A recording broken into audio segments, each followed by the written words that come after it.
on FlossTube, but also over on Instagram and Ravelry. Welcome back to my channel for a FlossTube Extra. Today, I'm not going to be doing my regular content where I walk you through all of the projects that I've worked on in the last few weeks. Instead, we're going to be diving into a bit more of organization. Now, you guys know I love organization, and one of my most popular videos on my channel is me talking about how I collected and organized my DMC master set on Atom Heart floss bobbins, which are still one of my favorite things. So today I figured we would talk a little bit more about cross-stitch fabric. Fabric can take up a lot of space, and there's a lot of different ways that you can fold it and organize it to use your stash. And having a well-organized stash really allows you to use it in the best way, I feel. I've tried a couple different methods and I finally landed on something that works for me, my space, and my brain. So I hope that this is helpful for you, and if it's not, maybe it gives you some more ideas on ways that you can organize your cross-stitch fabric collection if you have one.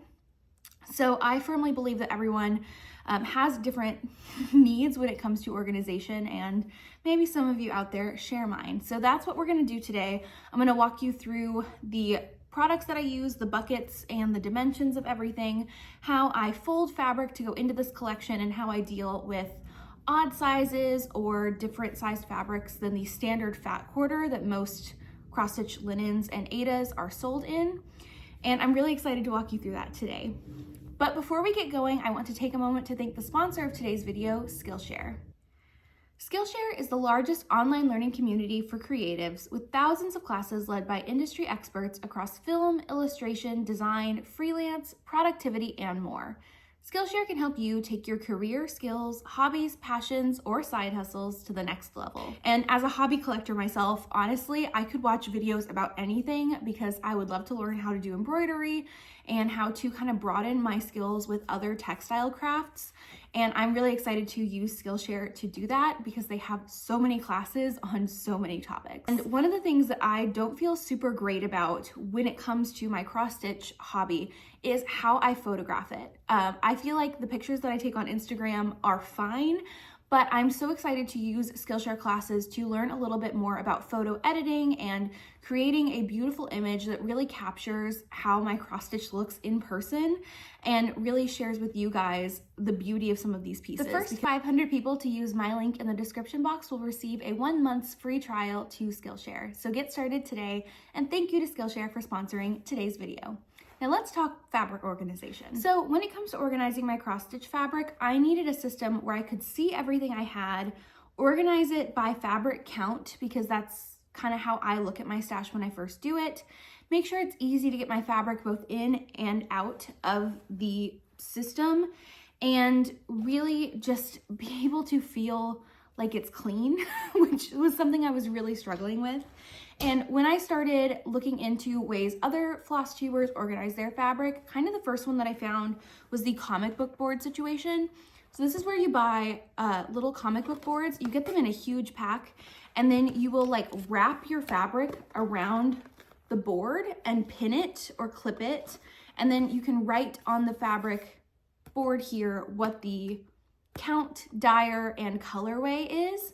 And this system worked really great for me for a while, but the main issue that I ran into was that it does take up a bit of space, and when I would pull the fabric out of the bin, having to rewrap it and pin it when the pins were kind of falling out and the clips were a little too chunky just meant that I ended up leaving piles of fabric around my room, which isn't great, and kind of was the biggest hang up I had with this method. So I wanted something that was a little bit more simplistic and easy to take out and put away. It didn't require pins or clips, and I found it when I realized that the way that one of my Fabric of the Month clubs sent their fabric was kind of the Marie Kondo way of folding clothes, and I thought, I can find a bin that fits this size, I can fold everything down and make it really easy.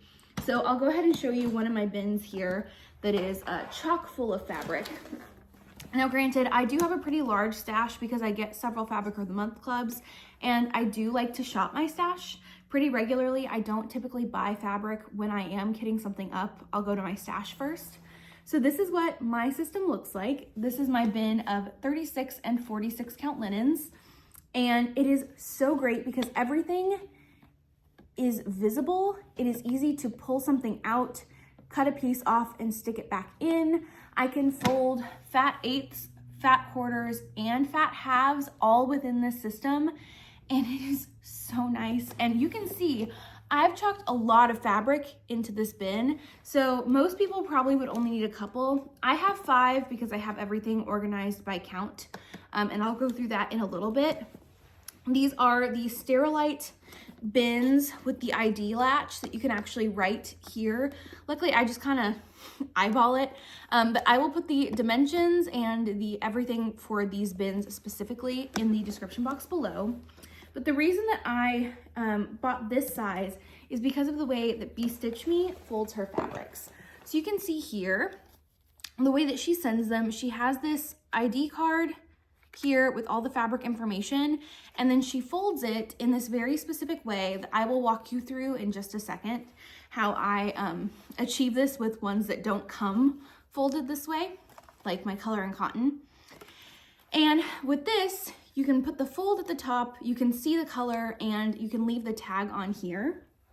I actually create my own tags sometimes with these like removable stitch markers so that I can move the tag around if I want to cut a specific part of the linen, and I don't have to keep up with a big board with the fabric information. And I find the system works really, really well for me. So like I said, I have 5 bins. In bin number 1, I keep all of my Aida and my 28 and 32 count linens. These are not things I reach for very often, so I keep them together in this bin right here. It is pretty full, but again, I don't really add to this very often, so it is there for the odd opportunity that I want to use linen in a larger count or Aida. Bin number 2, you've already seen. This is 36 count linen, and then I put a comic book board folded in half in here as like a divider. So all of this is 36 count linen, and then after the divider is 46 count linen. You might be wondering, Brijin, why didn't you go from 36 to 40 to 46? And the answer is my 40 count stash is my largest bin. It is in fact so large that I have to use 2. And these bins all stack really nice on top of each other, so that is great. I have my first batch of 40 count linen here. So full, but again, you can see how many pieces I can fit into this. It is so nice. I can really chalk everything in here as much as I need to. As long as I can get something in and back out, that's all that matters to me.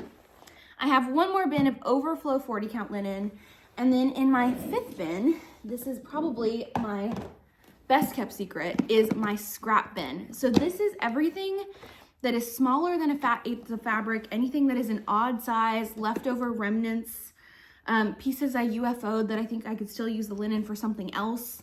You can see this scrap I even sewed fabric to the edges so that I could put it in my hoop. I have so much in here. I also keep undyed fabric in here. And so if I'm stitching something pretty small, I'll typically go to this bin first and kind of rifle through. I do keep tags on it as well, so I still know what count and what color it is to tell you guys on FlossTube. But it is so nice to just be able to keep things that aren't quite standard sizes and don't really fit into the bins, but I still want to be able to use and utilize. And I gotta say, I have pulled a lot from my scrap bin. I find it a very useful thing for me to have, even though it's not the prettiest, but it just stacks right under all of my nicely folded linen, and it gives me a place to put everything. And I really love it and highly recommend keeping a scrap bin. So now that I've shown you where I keep my linens, I'm gonna go ahead and take you over to an overlay view and show you how I fold all of these, including fat eighths and fat halves, into standard matching sizes to fit really nicely in my bins. Okay, so I'm at my folding table where I can show you how I take my fat quarter of cross stitch fabric and turn it into something that will fit within my fabric stash. So the first thing that I do when I'm processing a piece of fabric is I want to make sure it's labeled. So my Color and Cotton Fabric of the Month does already come with a pre-made label that already has this stitch marker. So I don't have to do anything with this one in particular, but different kinds of linen come with different labels. A lot of the times I will try and save the label from the original fabric. So you can see like this piece of Dust Bunny from Fox and Rabbit came in a plastic bag. So I just cut the bag with the label, and I bought a pack of a bunch of these stitch markers off of Amazon. And so I just keep them in this jar here with my fabric stash, and I can use this to use any pre-made label, or if the label doesn't really work, I bought a bunch of these blank business cards that I'll trim in half and hole punch, and then I can use the stitch markers and just write the details here, like I did with this piece of Barb's Blend by R&R. So I'm able to label everything, and if I end up cutting a chunk off of this, or I have to put this in my scrap bin, I can make another label with the same method. So I find these are really handy to keep around because all you need is a hole punch and a Sharpie, and you can make all of your own labels. I really swear by this method. I think it's so easy. And if a piece of fabric has a bit of modeling, I know this isn't a super modeled fabric, but if I wanted to use the left side versus the right side, but the tag was on this side versus like a sticker that I'd have to move and worry about the sticky or the adhesive not being super strong, I can just repin it on a different spot. So I'm going to take the label off first thing, and I'll show you how I fold it so it will stack up nicely with these guys. So I'm going to unfold it all of the way, and this is just a standard fat quarter. And I'm actually going to go ahead and go iron it to take out the existing fold lines. Okay, so I've gone ahead and pressed my fabric. So you can see I got most of it out. If you have a stubborn fold line, remember that the fabric will relax over time, so it's not a huge deal. I just give it an extra spritz of water and make sure I get it really wet. Be a little careful if your fabric is hand-dyed, because sometimes getting it super wet and concentrated in one area, it can kind of distort the dye. So just be kind of gentle. Use a fine mist if you have it. I just use a spray bottle I bought at Sally's. But I ironed out all of the fold lines, and I'm going to put the selvage edge up at the top here. The selvage edge is this edge right here with the orange, and it's just kind of the thicker bit of the fabric. And the reason I put that at the top is because that's where I'm going to pop my label in at the end. And you're going to have it facing you kind of hot dog style. So the short edge should be at the top and the long edge should be vertical here. And I'm going to go ahead and fold it in half hot dog style, because that's the terms that I used from Thank You, the American School System. And I'm going to go ahead and give that a press. You can use your iron. I'll typically do this step at my ironing board, but it's a little bit easier for me to show you here. A finger press should work fine. So now we've got it folded like this. We're going to now fold it in half hamburger style. So we're going to take the bottom edge and bring it up to the top, just like that, and give that another quick finger press. Nothing too intense. So now that we've done those two folds, we're now going to fold this into thirds. So I'm going to bring the bottom edge up and give that a press, and bring the top edge down. Now, this isn't an exact science. The thirds is just kind of an estimate. And if it doesn't match up perfectly, as long as it's still in the same realm of size, some dyers will do 17 inches wide, some will do 18. They'll both fit here. And you can see that it stacks up pretty nicely with the other ones. And I'm going to go ahead and take my label. Again, you can make your own, or you can use a pre-made one. And I'm going to go to this edge here. So this edge you can see is folded, and this edge is kind of raw. It is the serged edge. And I'm just going to pop the label into the selvage edge here and clip it. And lay that down, and there you go. I can also lay it that way. And now my fabric is folded. It can go into my stash very easily, and it is very clear what the count is and the name. And I absolutely love it. And it stacks so easily. It's so clean. Being able to see that top edge really allows me to see the differences in the fabric at a glance. And I can take it out, unfold it, lay floss on it to see if the color works, fold it back up if I don't like it, or if I want to cut a chunk off. And it is so easy. So you might be asking what to do if you cut it off and it's not an even piece of fabric anymore. So I have this piece of color and cotton fabric that I trimmed off this whole edge. You can see this edge is raw and not serged now, and it's not the full width of a fat quarter anymore. So because I have those previously done lines, I can just fold it like I would be folding it in half. So you can see it doesn't go all the way across anymore, and then fold it just like normal. Again, if you've cut off this bottom edge, you just kind of estimate the halfway point where it would have hit.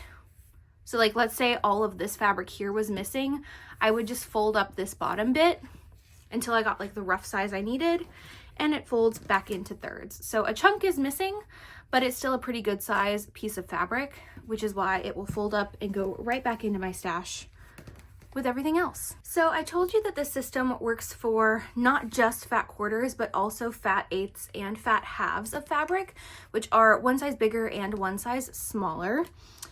So I'll show you the fat half first. So this is a fat half of Mallow Linen by Zweigart. And if I unfold this whole thing, it is a huge, huge mess of fabric that I have already cut into, as you can see. So essentially what you'll do is you'll actually just fold it until you get it to the size of a fat quarter. So essentially that means you will go ahead and fold it in half. Again, you're going to have the width at the top. There's the selvage edge you can see. This one I think I did backwards on accident. That's okay. It all works out in the end. So I've got it folded like that, and then I'm going to go ahead and fold it in half again, and this gets it to the same width as the first fold in this fat quarter. I know that's a little bit confusing, but you can see that it's now the same width here. So then we'll go ahead and fold it in half.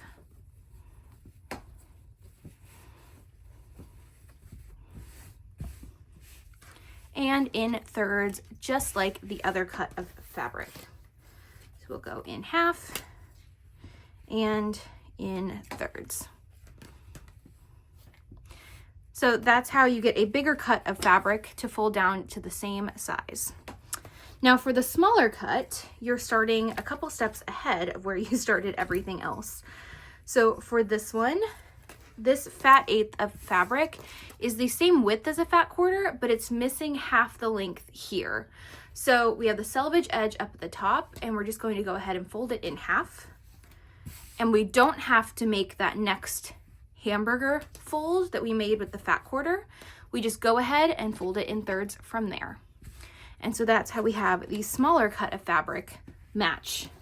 So we now have a fat eighth, a fat quarter, and a fat half all folded to the same dimensions to go into my fabric bins. And there you have it. That is how I organize my cross stitch fabric.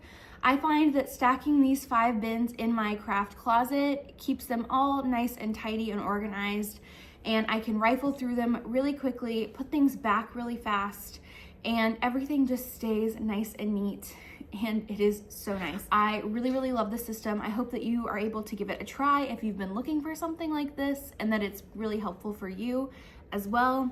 And thank you to Brandy of Bestitch Me for folding her fabric in a really neat way that just so happens to fit a standard box you can get at Walmart. And also one more big thank you to Skillshare for sponsoring today's video. I hope that you guys are able to take advantage of that link in the description if you'd like to. I will talk to you guys in my next regularly scheduled cross stitch video. I hope you'll like, subscribe, and leave me a comment. Let me know how you organize your fabrics, and I will catch you guys in the next one. Bye!